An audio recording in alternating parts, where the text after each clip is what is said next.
आदाब नाज़रीन, आप देख रहे हैं स्टार न्यूज़ टेलीविज़न। आज 10 सितंबर 2022 अखबारों पे मोमिनी प्रोग्राम के साथ आपकी खिदमत में हाजिर हैं। तो आइए शुरू करते हैं आज के अखबारों की सुर्खियाँ। रोज़नामा हिंदुस्तान एक्सप्रेस दिल्ली ने सहाफ़ी सिद्दीक़ कप्पन को अदालत उज़्मा से मिली ज़मानत। 6 हफ्तों तक दिल्ली में रहना होगा, उसके बाद उन्हें आबाई रियासत जाने की होगी इजाज़त। इसे पहली खबर बनाया है। और भारत जोड़ो यात्रा बीजेपी RSS के नज़रिया के ख़िलाफ़ राहुल, इसे दूसरी खबर बनाकर नुमाया करके शाया किया है। रोज़नामा हमारा समाज दिल्ली ने कांग्रेस इज्जत के साथ जंग लड़ रही है, दूसरों को कुचलने के नज़रिया के खिलाफ लड़ाई ख़त्म नहीं होगी, राहुल गांधी। भारत जोड़ो यात्रा बीजेपी परेशान, कांग्रेस इसे पहली खबर बनाकर एंकर स्टोरी की शक्ल दी है।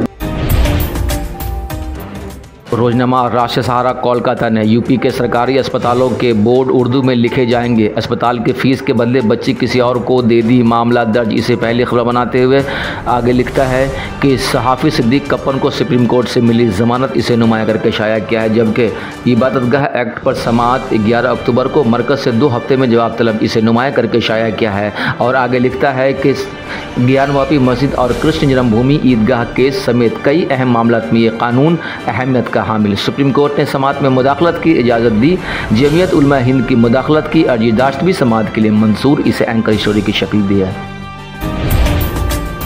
रोज़नामा सियासत हैदराबाद ने हम बीजेपी RSS के हुए नुकसान को दूर करेंगे, कांग्रेस की भारत जोड़ो यात्रा का बुनियादी मकसद सदर पार्टी बनना मेरा मंसूबा नहीं, राहुल, इसे एंकर स्टोरी की शक्ल में पहले सफ़ा पर शाया किया है। और आगे लिखा है कि कश्मीर में दहशतगर्दों के मुमकिन टारगेट की फहरिस्त तैयार करने का हुक्म, इसे नुमाया किया है। रोज़नामा आग लखनऊ ने बिल्किस बानो की खबर को अवलियत देते हुए पहले सफ़ा पर शाया किया है। लिखता है बिल्किस बानो मामला मुजरिमों के खिलाफ समाअत 3 हफ्ते बाद, सुप्रीम कोर्ट ने गुजरात हुकूमत को इज्तिमाई आबरूरेज़ी व कत्ल के कसूरवारों की सज़ा में इस्तशना से मुतालिक दस्तावेज़ात पेश करने की दी हिदायत, इसे नुमाया किया है। और 2 साल बाद मिली सहाफ़ी सिद्दीक़ कप्पन को ज़मानत, इसे दूसरी खबर बनाकर टॉप कॉर्नर पर शाया किया है।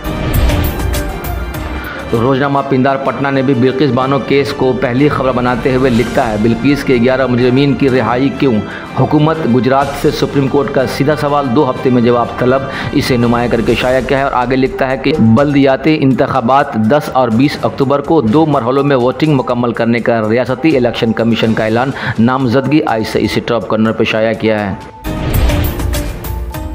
रोज़नामा तासीर पटना ने बल्दियाती इंतखाब को पहली खबर बनाते हुए लिखता है कि बल्दियाती इंतखाब की तारीख का ऐलान 10 और 20 अक्टूबर को 2 मरहले में कराई जाएगी पोलिंग, रियासती इंतखाबी कमीशन ने जारी किया नोटिफिकेशन, तीसरे मरहले के लिए तारीख का ऐलान बाद में, इसे एंकर स्टोरी की शक्ल में शाया किया है।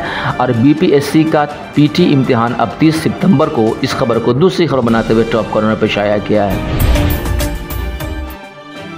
रोज़नामा कश्मीर उज़्मा ने IFFCO की किसान बेदारी कॉन्फ्रेंस का इफ्तिताह, पायदारी ज़रई निज़ाम तरक्की का ज़ामिन, केमियावी खादों के इस्तेमाल को कम करने के लिए नैनो यूरिया का इस्तेमाल, नया विज़न, लेफ्टिनेंट गवर्नर, इसे पहले खबर बनाकर नुमाया करके शाया किया है। बस अब तक के लिए इतने, फिर एक नई अपडेट के साथ आपकी खिदमत में हाजिर होंगे।